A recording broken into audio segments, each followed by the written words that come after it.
point. I don't share this administration's view that South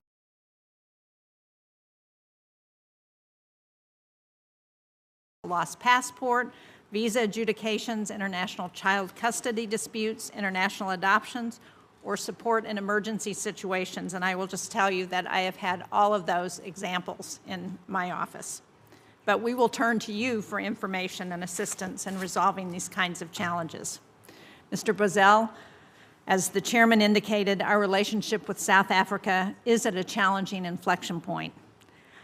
I don't share this administration's view that South Africa has committed genocide against white Afrikaners.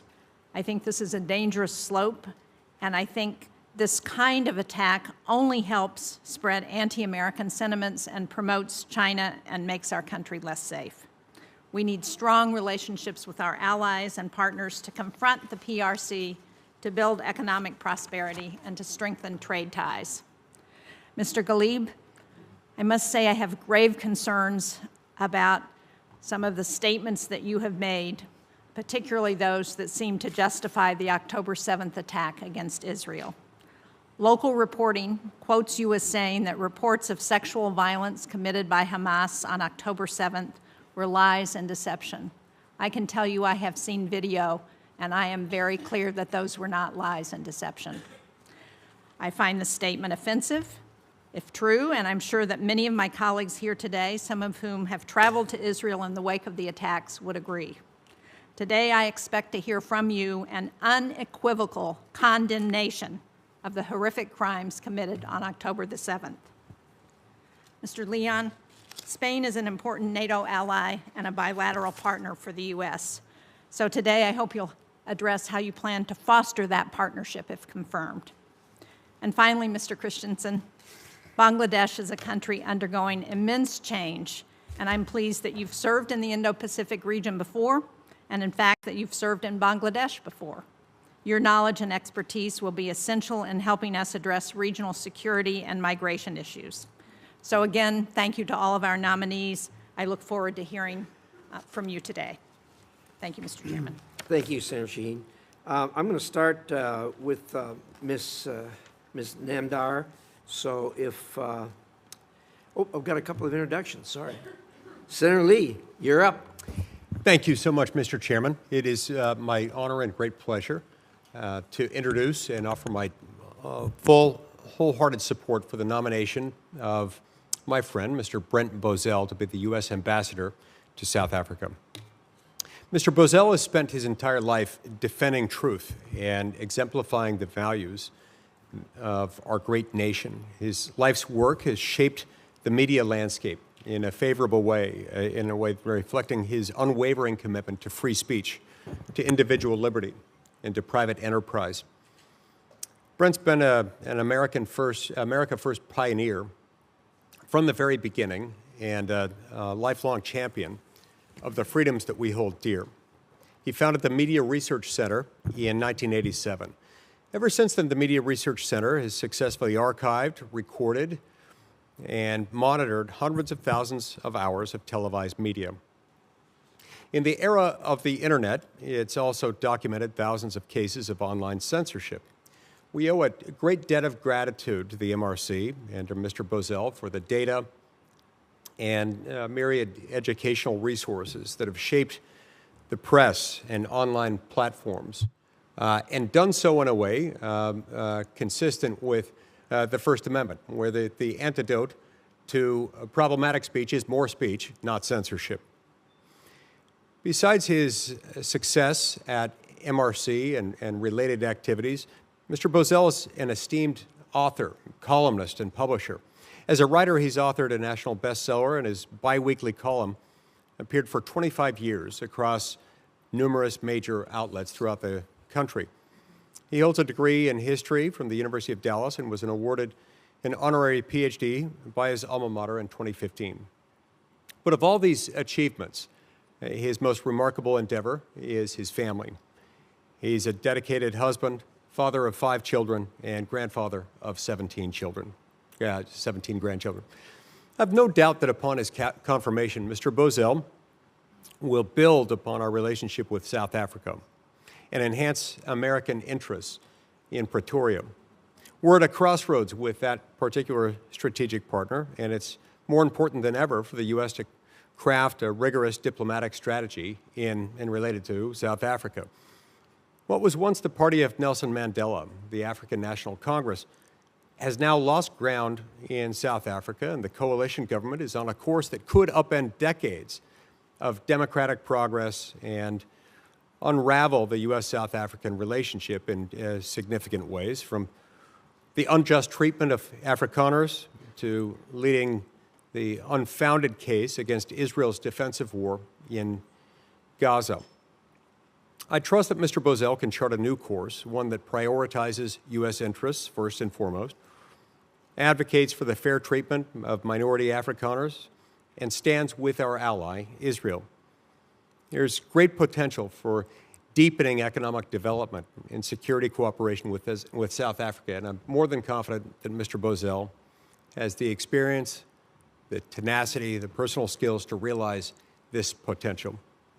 It really is a privilege to know Mr. Bozell and to witness his successes firsthand. He'll be an asset to the American First foreign policy vision. And I look forward to each of you getting to know him today, as I have, and even more so to his confirmation to serve in South Africa. Thank you, Mr. Chairman. Senator Scott. Thank you. Thank you, Chairman. It's my honor today to introduce my friend and Floridian, Benjamin Leon, who was wisely nominated by President Trump to be the U.S. Ambassador to Spain.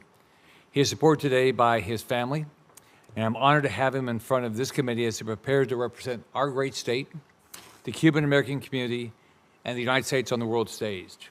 I'm lucky to have known Ben for many years. He is the embodiment of the American dream, having arrived in the United States after fleeing Cuba's illegitimate and repressive regime with his family when he was just a teenager. From nothing, he built successful businesses while giving back to his community and pursuing philanthropic opportunities. He's built one of the premier healthcare companies in the United States. His businesses have positively impacted the lives of thousands of Americans in the Miami-Dade County area and continue to grow. But his talent isn't limited to the private sector. He's clearly willing to give back and serve the nation, allowed him to live his dreams. His work ethic, sharp mind, and love of his country and community will serve him well as a U.S. ambassador. He has deep family ties to Spain and will bring an understanding of its culture and heritage to this role. I am confident that he has the qualities and experience necessary for this role to enact President Trump and Secretary Rubio's America First agenda, ensure Spain is a fair partner to the United States. He will serve President Trump and the American people well in this role. Ben, you have my complete support, and to my colleagues on this committee, I urge you to join me in supporting his confirmation. Thanks so much, Senator Scott. We will now hear from Ms. Namdar. You're up. Give us 5 minutes of your best. Thank you. Mr. Chairman, Ranking Member Shaheen, and distinguished members of this committee, I'm honored to appear before you today as President Trump's nominee to serve as the Assistant Secretary of State for Consular Affairs. I'm grateful to the President and to Secretary Rubio for their confidence in me. I would like to thank my family for their constant support. As the daughter of Iranian immigrants and a proud native of Texas, my commitment to public service is rooted in the opportunities this country has afforded me and my family. I'm deeply honored to be in a position to give back. I want to say thank you to the American people for this great opportunity. I have founded and led businesses, practiced law both in Washington, D.C. and Texas, and dedicated much of my academic and professional life to national security and human rights, areas that lie central to the work of the State Department. If confirmed, I will lead the Bureau of Consular Affairs with a mission rooted in the national interest. As Secretary Rubio has articulated, every policy we pursue must answer 3 key questions. Does it make America safer? Does it make America stronger? Does it make America more prosperous? The Bureau of Consular Affairs is at the heart of that mission. If confirmed, I will focus on 3 strategic priorities. First and foremost, the safety and security of American citizens overseas. If confirmed, I will prioritize ensuring that no American is left behind. Whether it's a passport lost in a remote city or a loved one wrongfully detained by a hostile regime, every American abroad deserves the full support and attention of their government. Under President Trump's leadership, we have seen the safe return of dozens of Americans through a decisive and unapologetic defense of American citizens. I will work closely with our Special Presidential Envoy for Hostage Affairs, the National Security Council, and our embassies worldwide to bring wrongfully detained and illegally detained Americans home and prevent future cases through diplomacy, deterrence, and enhanced consular support. Americans must know that their government will never forget them, will never stop fighting for them, and never negotiate from a position of weakness when their freedom is at stake. That is the standard we must meet.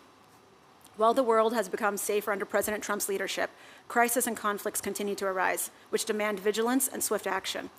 During the June crisis in the Middle East, the dedicated men and women of the State Department, and particularly the Bureau of Consular Affairs, worked tirelessly around the clock to assist impacted Americans. They remain ready to assist American citizens and their loved ones whenever the next global crisis occurs.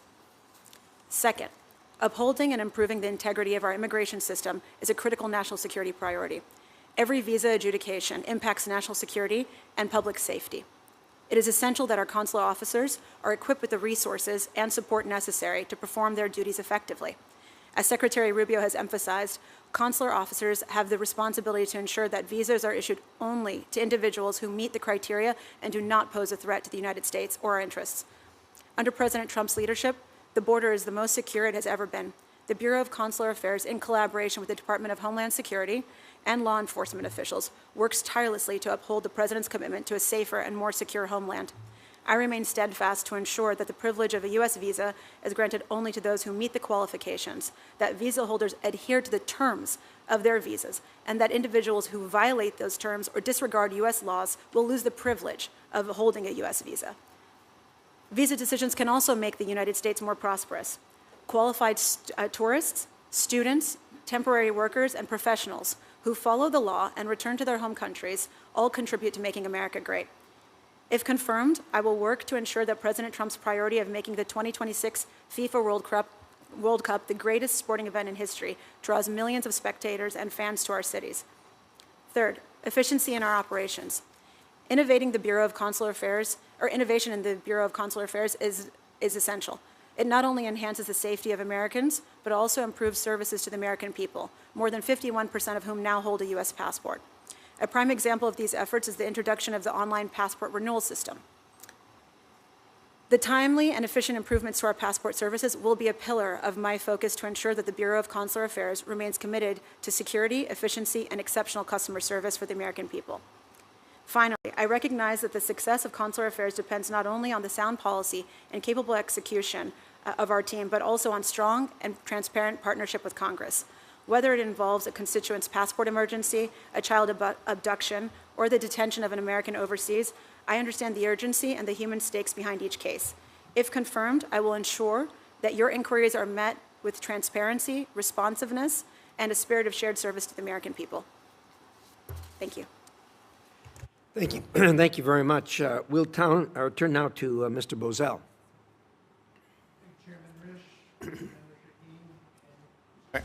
Chairman Risch, Ranking Member Shaheen, and distinguished members of this committee.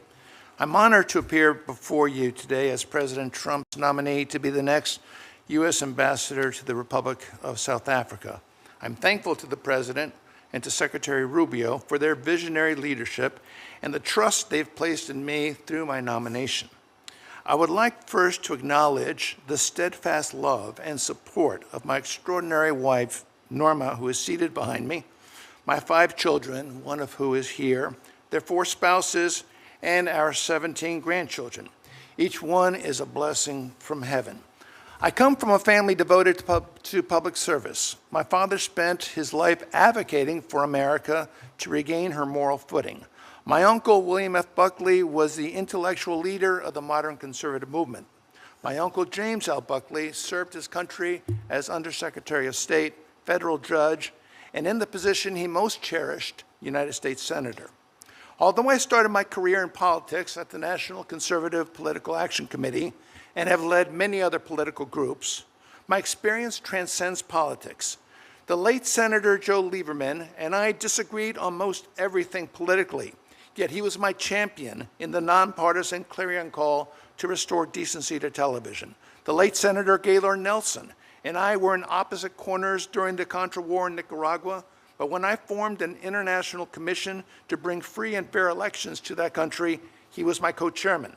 I've also served as bipartisan presidential election observer in Nicaragua in 1990 and again in 1992 in Guatemala. I know when and how to put political differences aside to advance a greater good. If confirmed, I will approach my ambassadorship with respect for the South African people. South Africa is our largest trading partner on the African continent, and more than 500 businesses in South Africa employ over 250,000 South Africans.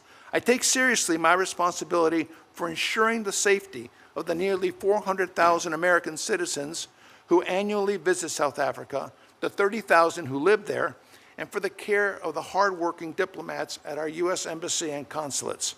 I come before you at a challenging moment for U.S.-South Africa relations.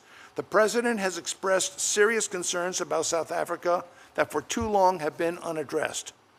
When people and businesses in South Africa believe their private property rights are at risk, when many South Africans feel unsafe in their homes, when rampant corruption and unfair business practices hold back the South African economy, and when South African politicians greet as friends those who seek to destabilize the world's peace and security, then common ground between our two countries feels harder to find. If confirmed as ambassador, in addition to supporting U.S. citizens in South Africa, I will work on the following priorities. I will communicate our objections to South Africa's geostrategic drift from non-alignment toward our competitors, including Russia, China, and Iran.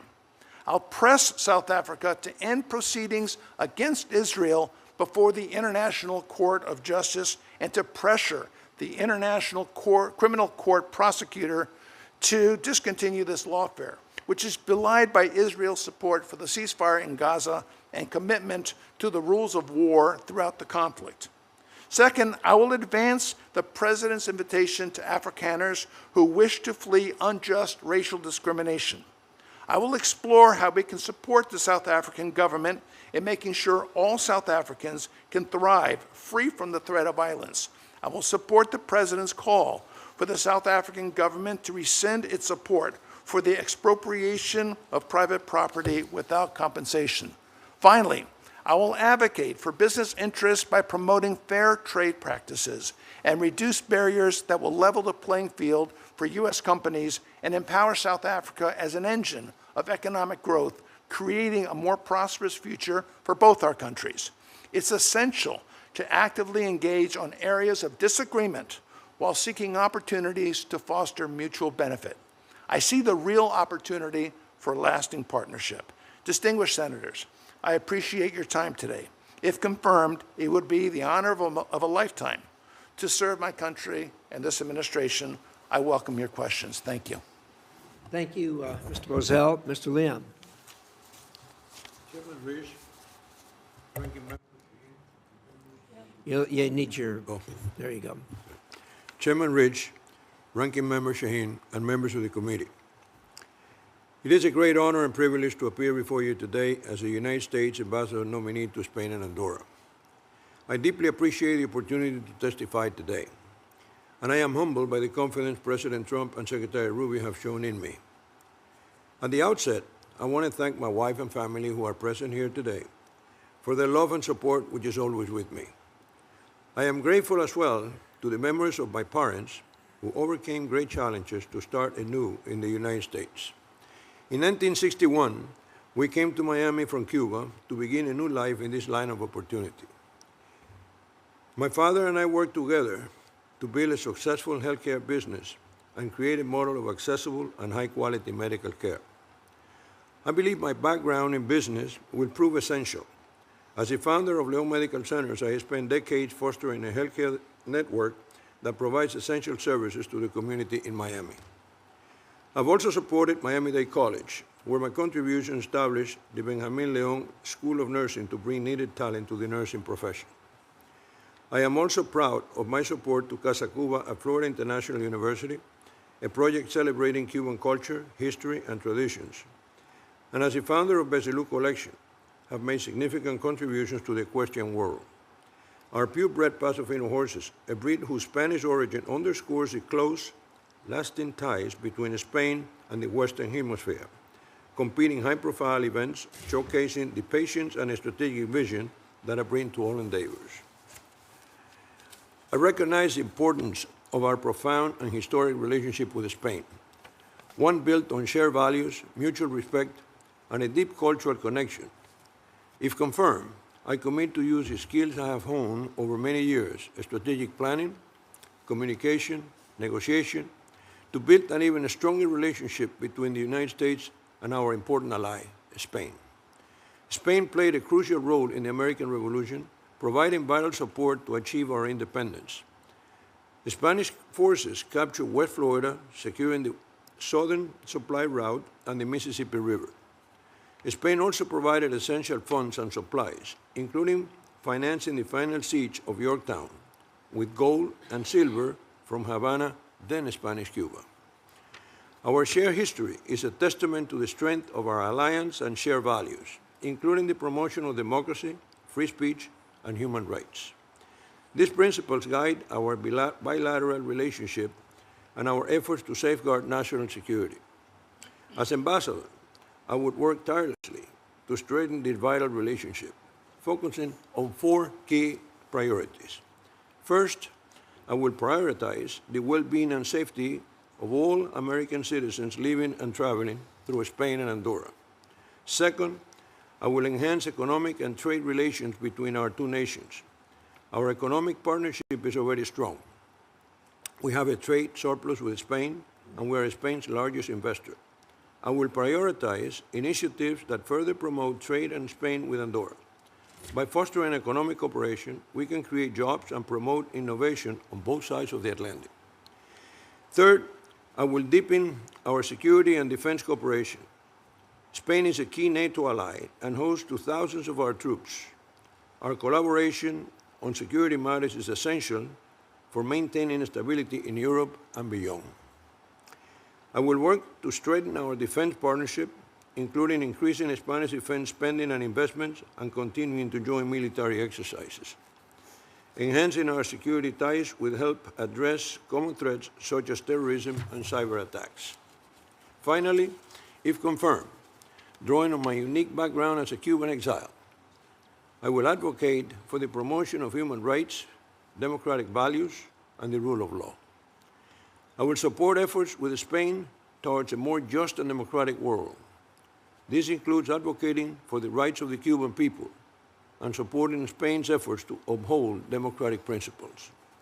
I look forward to working with the government of Spain, civil society, and the private sector to build and upon our already strong bilateral relations and expand the political, commercial, educational, cultural, and artistic ties between our countries.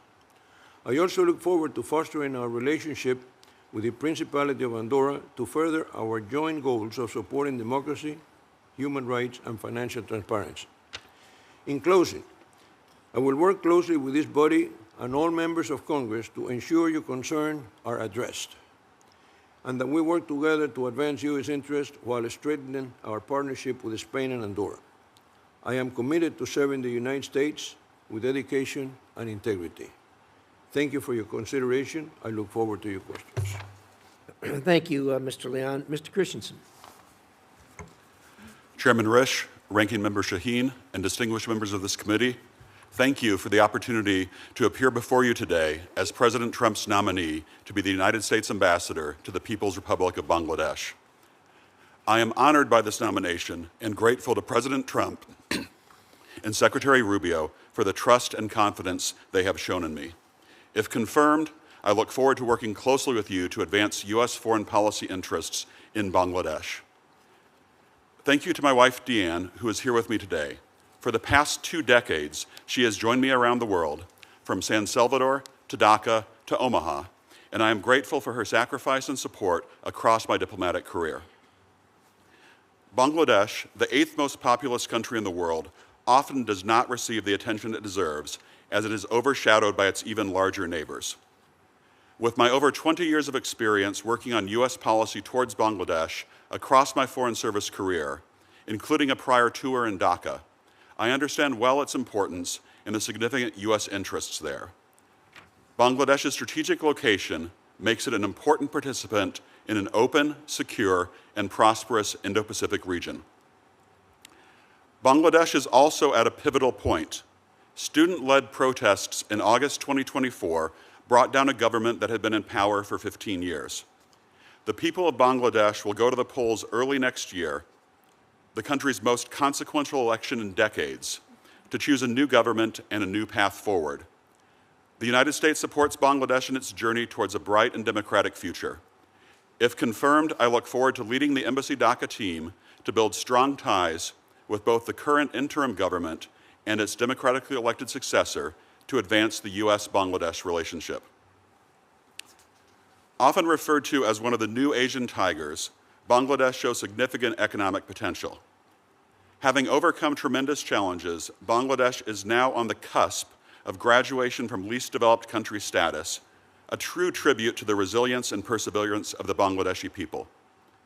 If confirmed, I will work to promote opportunities for U.S. business, reduce trade barriers in the trade deficit, and strengthen U.S.-Bangladesh economic ties. For over 8 years now, Bangladesh has hosted one of the largest refugee populations in the world. Nearly 1.3 million Rohingya currently live in the Cox's Bazar area of Bangladesh after fleeing their homes in Burma's Rakhine State. Bangladesh and the international community, led by the United States, have done a remarkable job supporting the Rohingya people since 2017. I have been to the Rohingya camps myself, seen the work for myself, and spoken to the Rohingya people. The disproportionate effort by the United States to fund the response, however, is not sustainable.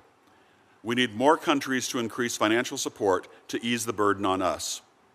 It will also be important to work through the United Nations and other partners to streamline operations, reduce duplication of effort, and deliver aid more efficiently. If confirmed, I will work with the government of Bangladesh, the international community, and colleagues across the U.S. government, including this committee, on a viable and enduring way forward. If confirmed, it would be an honor to return to Bangladesh as ambassador to lead the talented men and women of U.S. Embassy Dhaka and advance the U.S.-Bangladesh partnership.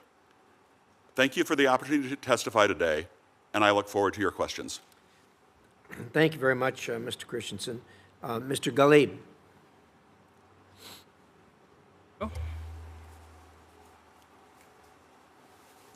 Chairman Risch, Ranking Member Shaheen, and distinguished members of the committee, thank you for the opportunity to appear before you.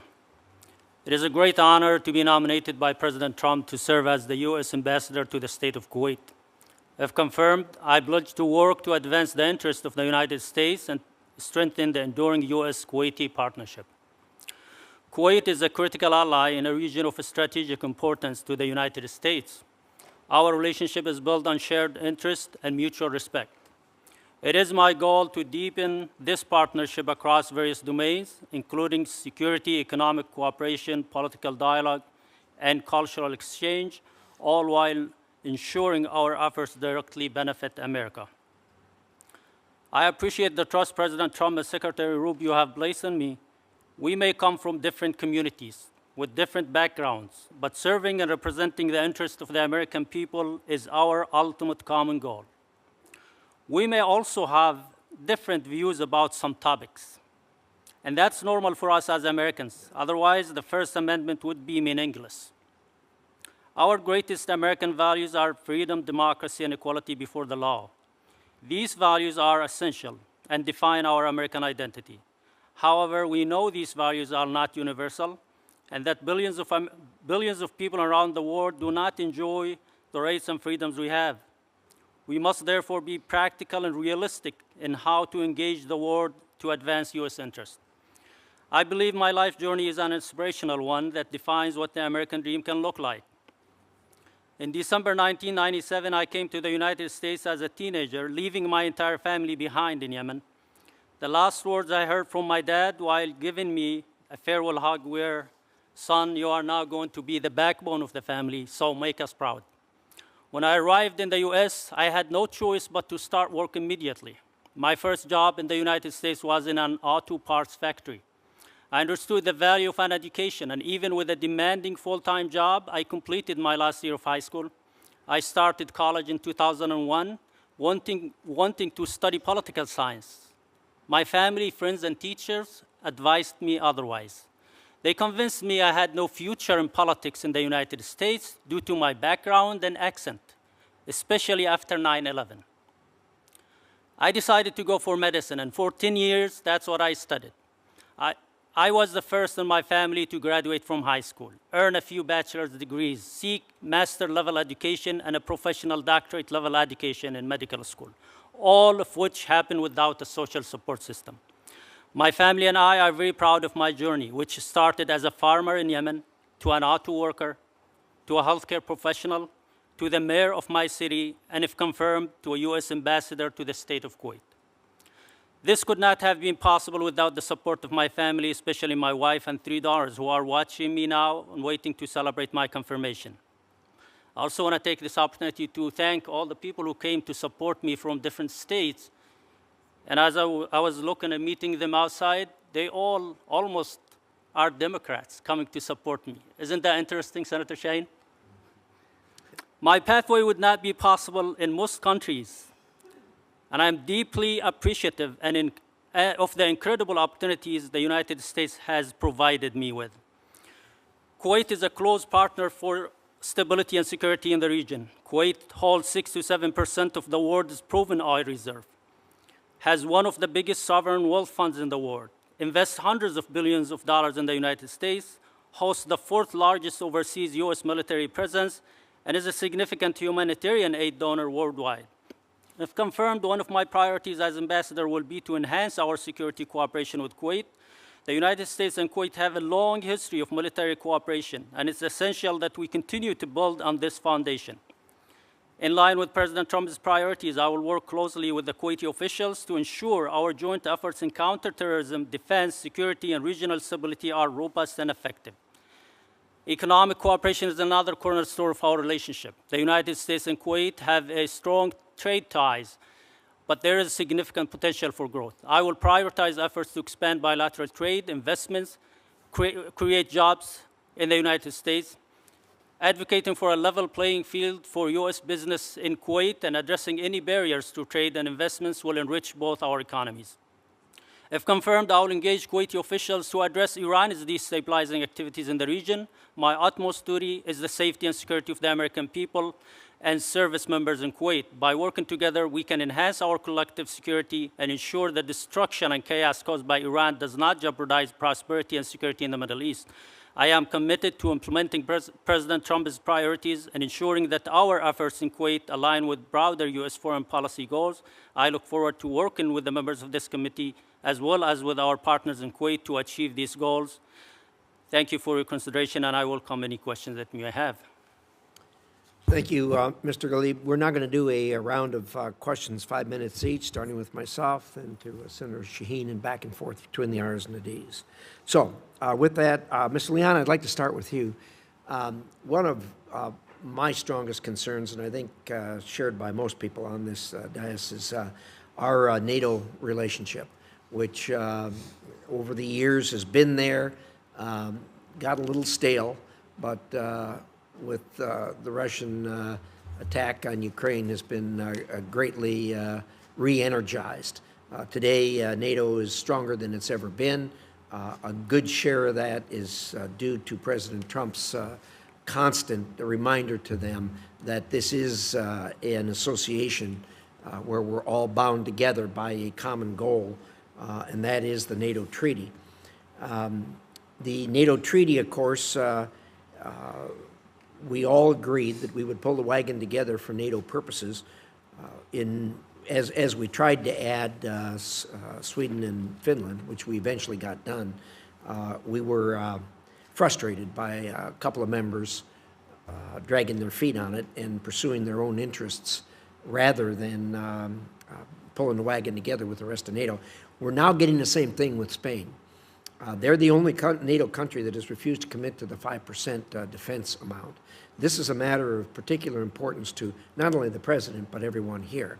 And I hope you'll speak frankly to them and be able to persuade them that if they want to belong to NATO, they need to act like a NATO ally. and that is when 31 other countries say they're going to spend 5% on defense, which is absolutely critical, they need to do the same thing. Can you tell me how you might go about that? Thank you for the question, Senator. It's a very important question, and it's a great challenge. It's really concerning that after Mr. Pedro Sanchez committed in the meeting they had in France, I believe, to that all European nations, including Spain, would actually come up to the 5%, only to now claim that they're only going to go to the 2%. I will work diligently with the government of Spain to make them understand that that's a huge mistake, because they've always been a great partner to the United States for almost for a lifetime. Like they have been a great host to our military for 70 years, and so on. We know the rest of it. But I will work diligently with the government of Spain in order to have it reverse that policy and fulfill the commitment that Spain, through its prime minister, made in France to the 5%. I hope you'll convey to the Spanish what a major problem this is, and how great a concern it is for not only the President of the United States, but also for Congress. And I would assume they have a clear understanding of how important the membership in NATO is to themselves. And I hope you'll underscore that, and I hope you carry that message to them for us. Well, thank you. Ms. Namdar, having acted as Assistant Secretary for Consular Affairs in the past, it's good to have you going there, because we got some problems going on there, as you know. And backlogs are a real problem, and it is, you don't deal as much with policy, but you do deal with the mechanics, which are just as important as policy to people that are trying to get it done. So I want to underscore a couple things for you. The J-1 visas are incredibly important to a lot of business concerns in the United States. Virtually everywhere, people are having difficulty getting workers, and the J-1 is particularly helpful in certain industries. So I'd like to hear your thoughts on that. Thank you for the question, Senator. I agree with you. Consular Services and Consular Affairs is an extremely important bureau. I think it can be a tool of diplomacy and a tool of policy, depending on who is using it. And I think the Secretary and the President will probably want to do that and make sure that we effectively implement the President's policies through Consular Affairs. I think the J-1 visas and all other visas will be implemented as efficiently as possible. I'm, as you know, not in the Bureau now. I've had experience there, but when and if confirmed, I look forward to looking into that issue for you. Well, we look forward to you getting there and moving, take a strong message to them. We need help, and they're very important to us. The other category is the religious workers visa. They've recategorized that. I don't know if you know this or not. There is great concern around the country because there are a lot of religious workers here in the various religious organizations in America, and their visas are going to expire on January 1 because they haven't been able to get them renewed. Do you know anything about that problem? As you know, I'm not yet confirmed, Senator, but I'm happy to. But are you aware of the problem? I've heard that there is a question about it, but I haven't been tracking it closely, sir. We're going to get in touch with you because it is a serious problem, and it is widespread throughout the United States. And I'm surprised you haven't heard about it because it is of serious concern. So we'll be talking. Sounds great. Senator Shaheen. Thank you very much, Mr. Chairman. Mr. Ghalib, I want to begin with you. And I think we all appreciate that you have a very inspiring personal story.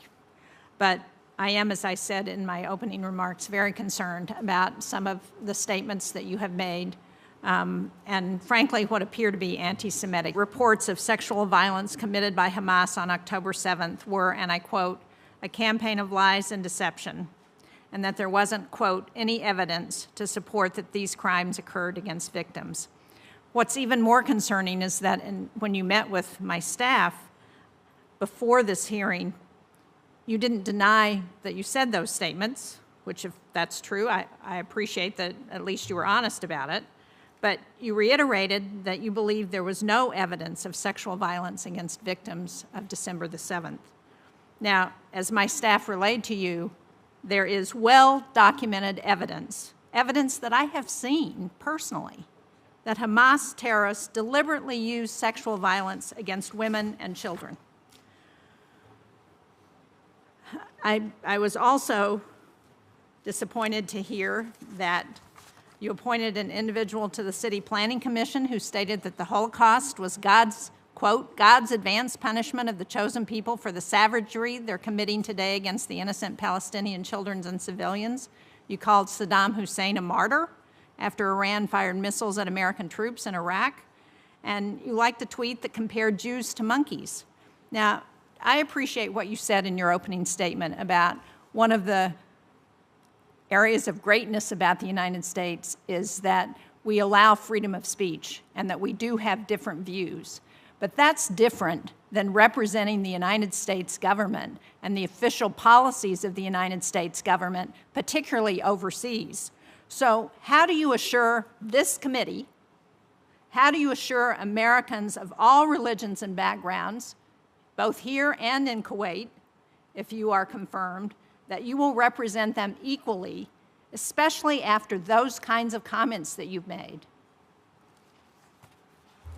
Thank you, Senator Shaheen, for these important points that I want to clarify. First, I would like to mention first that I totally condemn what happened on October 7, all kinds of abuses. What happened, conversation between me and your staff was like that I was not aware of some, that I have not seen myself stuff, but I told them clearly, I clearly condemn all kinds of abuses. And October 7 was a horrible day and a tragic day, and all the atrocities that happened after is because of that day. Now, let me be clear. As the mayor of my city in February of 2022, the second month I assumed the office, I passed a resolution that was passed unanimously to condemn anti-Semitism after the attack on the Jewish synagogue in Texas. And the Jewish community leaders came to me and thanked me, and they said to the news that this is the only city that passed a resolution without them asking us to do so. So that's how I represent people in my official capacity. Some of these social media posts were during as a private citizen, because I became the mayor in 2022, and I can assure you that the media was biased in translating these posts. They were misinterpreted, they were taken out of context, and I'm happy to go over them like I did with your staff and others to explain. In fact, there were some responses, even though I acknowledge I used between 2010 to 2020 as a private citizen to acknowledge every comment, even if it's directed to me. Doesn't mean that I agree with that. But as I was going through the comments, there was a comment that says, you can say this in your country, but not in this country. It wasn't translated by the media because they wanted to selectively make it look like I acknowledge the comment. But in fact, if you translate the responses, they will clearly indicate that I was against that. Yes, it was a bad habit to acknowledge every comment. Every post I had from 2010 to 2020, I used to acknowledge. That's a bad habit that I had. I agree.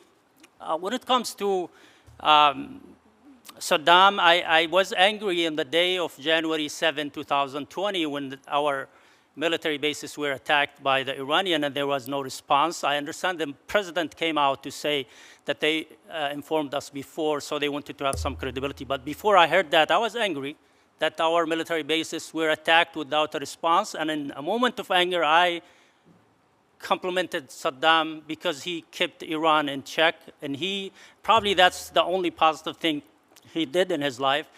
He was no question, he was a dictator. He committed a lot of crimes, including the invasion of Kuwait. And if that description in a moment of anger offended anybody, I'm willing to apologize, especially to the Kuwaiti people. No, I'm not very adamant about it.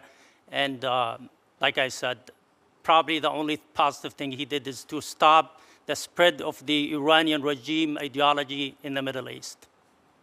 Well, Mr. Ghalib, I'm in politics. I understand the press doesn't always accurately represent what we say. However, that doesn't explain the comments you made to my staff, nor the direct quotes from your hometown news outlet about sexual violence on October the 7th. You haven't, the fact that you represented to my staff that there was no documented evidence of that just shows to me a lack of recognition of what was going on. And as I said, as a private citizen, it's fine for you to have those views. I don't agree with them. I think they're abhorrent, but those are your views. But it's very different when you're an ambassador representing the United States of America, particularly in a country that Saddam Hussein invaded when he was the dictator in Iraq. For you to call him a martyr is unacceptable. Well, thank you, Senator. Again, let me just explain that I condemned all the atrocities and abuses that happened on October 7. The only reason I did that, and I think it was in front of the protest in front of my office, is because President Biden, in a statement, talked about beheaded babies and stuff. And Mr. Gilley, I don't want to hear you're blaming President Biden or anybody else for those statements. I'm out of time, and I'm sure that my colleagues on the panel will also give you an opportunity to further explain your statements. Thank you. Thank you. Thank you, Senator Shaheen. Senator Ricketts. Well, again, congratulations to all of our nominees and your willingness to serve our great nation and your families who also serve alongside you as you serve our nation. So thank you to them as well. Across the world, I'm going to pick up a theme here from Senator Shaheen. Across the world, anti-Semitic violence is surging at levels that we have not seen in decades. The Combat Anti-Semitism movement recorded 13,339 anti-Semitic incidents worldwide between October 7, 2023 and October 1, 2025. Synagogues have been vandalized in Berlin, Warsaw, and Rouen. In Manchester, worshipers were murdered while observing Yom Kippur. 2 Israeli embassy staffers were killed here in Washington, D.C. in May. And Jewish students have been physically attacked across college campuses for expressing their support for Israel. This is a global crisis. We cannot tolerate anti-Semitism. President Trump's vision for the Middle East is one of historic progress, a vision rooted in peace, stability, and the inclusion of the Jewish state as a legitimate and permanent partner in the region. If we don't combat and stamp out anti-Semitism, I fear for this vision. Mayor Gilley, in 2023, you refused to condemn a local candidate who compared Israel's actions to the Holocaust. Do you believe it's appropriate to equate Israel, a democratic ally, defending itself from terrorism with the Nazi regime that systematically murdered 6 million Jews?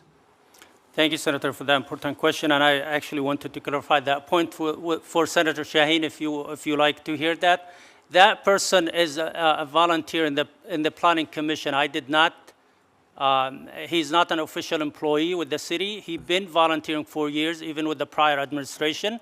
And I clearly said to the media that I condemned what he said, and I don't agree with him. But it's a volunteer position that they meet once a month. And I, as a mayor, my position is an honorary position because it's a city manager system. Everything I do is subject to approval by the city council. I don't have the absolute power to fire or hire without the approval of the city council. But I clearly told the news that I don't agree with what he said, and I totally condemn that. Mm-hmm. Another threat that we're facing is Communist China. Mr. Christensen, Bangladesh's military-to-military cooperation with Communist China is growing. Communist China recently refurbished a strategic Bangladeshi submarine base to accommodate both warships and submarines. And just this month, Bangladesh's interim government has reportedly approved a plan to acquire up to 20 Chinese-made J-10 fighter jets. They will also acquire new surface-to-air missiles and long-range radars. If finalized, this sale would lock Dhaka into decades-long financial and strategic relationship with the Chinese defense industry. If you're confirmed, how would you engage with Bangladesh's military and political leadership to discourage further reliance on Chinese platforms to promote greater transparency in their defense and procurement process? Thank you, Senator, for that important question. I share your concern about Chinese influence across South Asia, and if confirmed, I would engage with the Bangladeshi government and the military to clearly articulate the risks from Chinese activity, involvement with their military, activities in their maritime domain and in their critical infrastructure, as well as highlight the opportunities and benefits that come with a closer partnership with the United States, especially a closer partnership between our militaries. This hearing here comes as the Senate Foreign Relations Committee's just advanced the Think Twice Act yesterday by voice vote. This is bipartisan legislation that requires a comprehensive strategy to dissuade countries like Bangladesh from purchasing Chinese weapons. It is critical that we get this bill across the finish line so we can combat Beijing's growing influence through arms sales. And so, Mr. Christensen, I hope that we can provide you that as one of the tools when you're working with the Bangladeshi government. What are other things that we can do? What are all terms we have to the Chinese defense sales in South Asia that you would employ as ambassador? Thank you, Senator, for that important question. One of the things that we can do through our U.S. military groups is also highlight some of the allied systems that might be more affordable for a country like Bangladesh that may not be able to afford the premier U.S. military systems, as well as encourage their interoperability with other platforms as we conduct additional exercises with them. Great. Thank you very much, Mr. Christensen. I also might note that you mentioned Omaha in your opening statement, along with Dhaka, and that you previously had been at the United States Strategic Command, so I hope you enjoyed your stay in my home state while you were there. We loved it, Senator. Great. Thank you.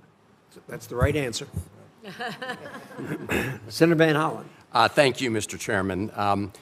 Boesel, in February of this year, President Trump made the legally and morally absurd claim that the government of South Africa was engaged in genocide against Afrikaners there.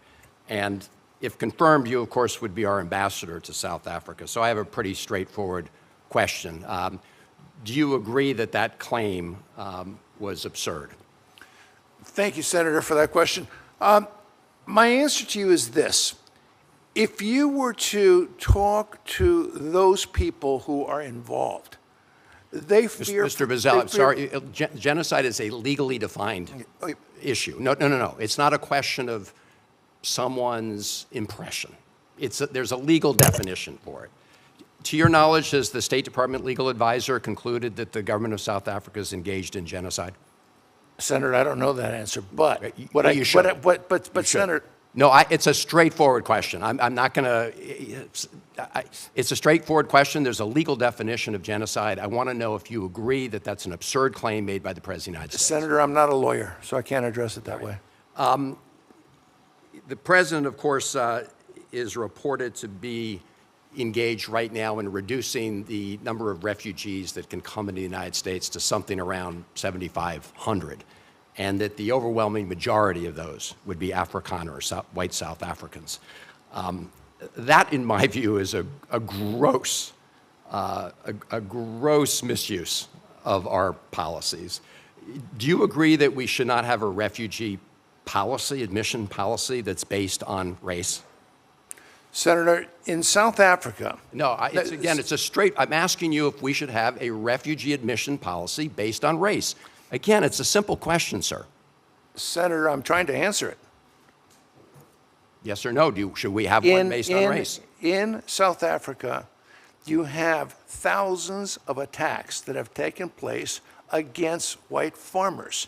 They fear for their lives. What the president is saying is that they can come to the United States as refugees if they fear for their lives. Right. So that's not an answer to my question. There is a legal criteria for people being admitted to the United States. My question was that based on reports, very credible reports, the Trump administration is talking about making it a cap worldwide of refugees and making almost all of them Afrikaners, white South Africans. I know you don't want to answer the question. That sounds like a race-based refugee Senator, I policy. can't answer. I'm sorry, I can't answer the question. I'm not privy to that. I don't know the answer. Do you agree? I don't know the answer about camps. Let me ask you this. This is a question. It's apart from South Africa. Do you believe we should have a race-based refugee admissions policy? Yes or no? I believe that in South Africa. No, that wasn't my white question. Afrikaners You're going to are be a threatened. representative of the United States overseas if you're confirmed. But All my right, focus, let me go on. Senator- I want to. The whole issue of South Africa is not new to you. And back in the 1980s, I happened to be a staff member on this committee when this committee passed the comprehensive anti-apartheid legislation, sanctions against South Africa. As I look at your comments from that period, you were not supportive of that effort. Is that a fair characterization of your statement? I'm being very broad. I'm not aware of what you did, Senator, but I can tell you what our position was as conservatives back in the 1980s. ANC and Nelson Mandela at that time were aligned with the Soviet Union, which was the biggest threat to peace in the world and the mortal enemy of the United States. As such, we were in opposition. Okay. I think, Senator, at the same time, it's an extraordinary evolution that 10 years later, approximately, when the wall came down and that association ended, so too did the relationship that the conservative movement had with Nelson Mandela. If I'm asked today, who do I think is the most revered person in South Africa? Who do I have the most respect for? It would be Nelson Mandela. Okay, because you've criticized others for what you call sort of the glorification of Nelson Mandela, as you know. So it's interesting to hear that statement today. Let me just say in closing, I think at that time you worked with then Senator Jesse Helms to have a hearing that actually objected to the Reagan administration's decision to send an emissary to meet with the ANC. That was after this committee on a bipartisan basis, led by Senator Lugar, passed the sanctions bill. I think you probably were very strongly opposed to that bill, but in my view, that bill was one of the great things this committee did on a bipartisan basis, and that helped bring apartheid to an end. And people who oppose that have to live with the idea that there could still be an apartheid regime in South Africa today, but for that legislation. Thank you, Mr. Chairman. Thank you, Senator Van Hollen. Senator Lee. Thank you very much, Mr. Chairman. Thanks to each of you for your willingness to serve. Mr. Bozell, let's start with you. One of the many challenges we face on the world stage today involves critical minerals, critical materials from all over the place. And some of this relates to mining, some of it relates to processing. But we've got a large geopolitical adversary, China, that has tried to establish its own form of hegemony. We're at a corporate player operating within the United States as such. It would be in violation of all kinds of antitrust laws with both civil and criminal ramifications. It's a little bit different when that's a foreign sovereign nation. Meanwhile, South Africa, the country where you'll be serving, should you be confirmed here, is a mineral-rich nation with significant capacity in terms of mining and also in terms of processing. The U.S., of course, has an interest in maintaining clear supply chains and in competing more effectively in the processing domain. While South Africa, mineral wealth can drive economic development within the country. So I think we both have a lot to gain by a strategic partnership when it comes to those matters.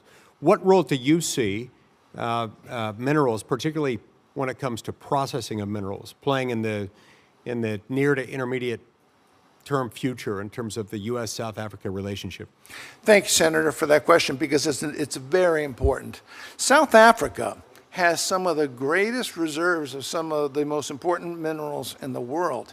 It has 89% of the reserves of platinum groups. It has 70% of the reserves of magnesium, 44% of the reserves of chromium, and all manner of other things. What has been happening is that China has been using unfair business practices to make deals with the South Africans to take their raw minerals, send them to China, refine them, and increase their value dramatically and increase the control that China has on these critical reserves that the United States needs. What we propose to do is to allow South Africa to process and to enrich their own minerals. The way that has to happen is through a partnership. with the United States. There is right now, as an example, there's a company from Indiana called ReElement Technologies. It's working with a South African company, Navarra, I believe it's called, with a $100 million investment in a plant that will do just that. Now, what happens at the end of the day? At the end of the day, both sides are winners because we get a great investment and great investments, and then the South Africans get to have the refined minerals that they can sell at a much higher price. There are challenges, however, in this, and they have to be addressed. The electrical grid in South Africa is a huge problem. Eskom it's been a combination of poor management, infrastructure collapsing, and corruption and theft. That system, they're now doing what's called load shedding, I think it's called, where it's rolling blackouts or brownouts in the country. It's very difficult for an American company to think, I want to bring a lot of assets and invest if I can't turn the lights on. So that has to be addressed. Right. Processing is certainly an energy-intensive endeavor and can't be done if you're constantly losing power. But yeah, you make some great points. And Senator, to expand on that, well, the problem that we have is China brings in its workers and takes out its workers. The United States hires South Africans, and that's why with 250,000 South Africans are now employed because of American businesses. It could rise dramatically, and that, if I'm confirmed as ambassador, that is one of the messages that I'll be taking. Thank you. That's helpful. Now, as you know, South Africa, on a different note, is leading the case in the International Court of Justice against Israel for genocide, and also making the case publicly on many occasions that what happens in Israel is akin to apartheid. Now, this carries special significance given that it's South Africa and South Africa's own experience with that. But it seems to me that this is missing some points. I mean, there's some vast differences that make this rather unlike what South Africa experienced, including the fact that you've got Arab Israelis, among whom are Muslims, Christians, and a number of Druze, who are full citizens of Israel. I mean, that seems rather unlike apartheid to me. How would you use your role as the U.S. ambassador to South Africa to help stand up for our ally Israel in that regard? Senator, thank you for that. It's important. What South Africa did in leading the charge against Israel in the International Court of Justice was an injustice. It's going to be a top priority because the president has made it a top priority, and the president has told me it's a top priority to do something about that, to get South Africa, not just on that issue, but there are other issues. For example, just recently, South Africa engaged in naval exercises with Iran, the archenemy of Israel. That was completely unnecessary to do unless South Africa is making a decision to go in a very, very dangerous direction. If confirmed, I will be taking the president's message to them that we find it intolerable that they would work against American national interests. Our alliance with Israel is ironclad. They are one of our greatest friends in the world. The president's going to stand by Israel, and that means we have to address this with South Africa. Indeed. Thank you, Senator Lee. Senator Rosen.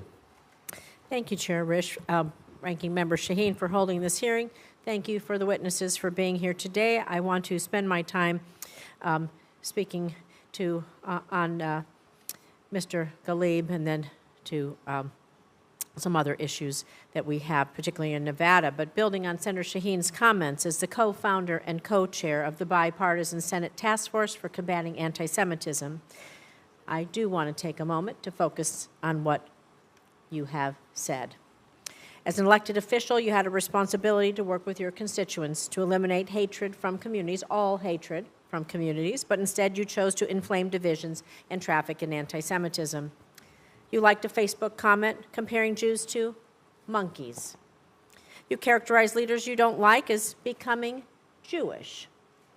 As mayor, you failed to comment after one of your political appointees suggested the Holocaust was, quote, advance punishment, end quote, for the war in Gaza, and you denied that Hamas used sexual violence as a weapon of war on October 7th.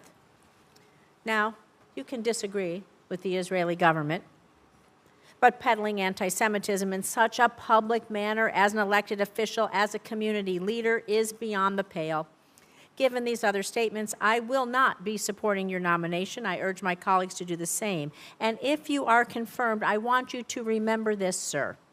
You will be an ambassador for the United States of America. And thus, as ambassador, we must show respect to everyone. You must lead in a way that shows respect and commands respect in return. We'll be watching to see if that happens. Now I'm going to move on to something that is extremely important to my state of Nevada, visa processing. You're smiling, you know where this is going, because, Nevada is known for being a top tourist destination. Of course, so many beautiful places in the United States and around the world, but Nevada's economy relies on travelers who come to our state from around the world for conventions, trade shows, world-class entertainment events, and I have to say, 3-time WNBA champs. There you go. But this year, the business and professional events industry will employ over 285,000 Nevadans and generate more than $43 billion in direct spending statewide. Therefore, Nevada relies on reasonable visa interview and processing wait times. So while the State Department has made significant progress in reducing visitor visa wait times in recent years, we know there's more to do. So, Ms. Namdar, as the U.S. prepares to host a decade of major global events in both leisure and business and travel, we have Olympics coming and so many others, all of this plays a major role in our economy.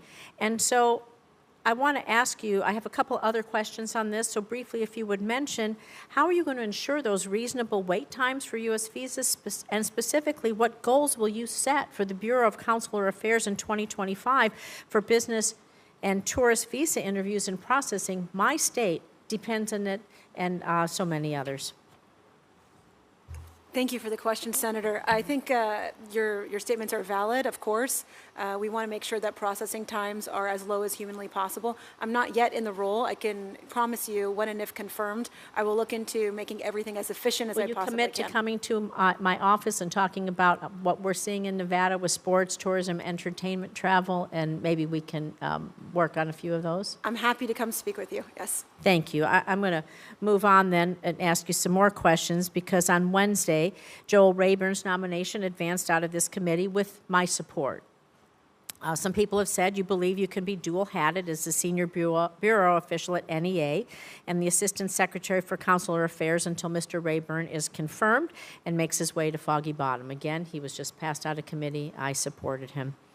Given the enormous responsibility for both roles, I don't believe it's in the taxpayers' interest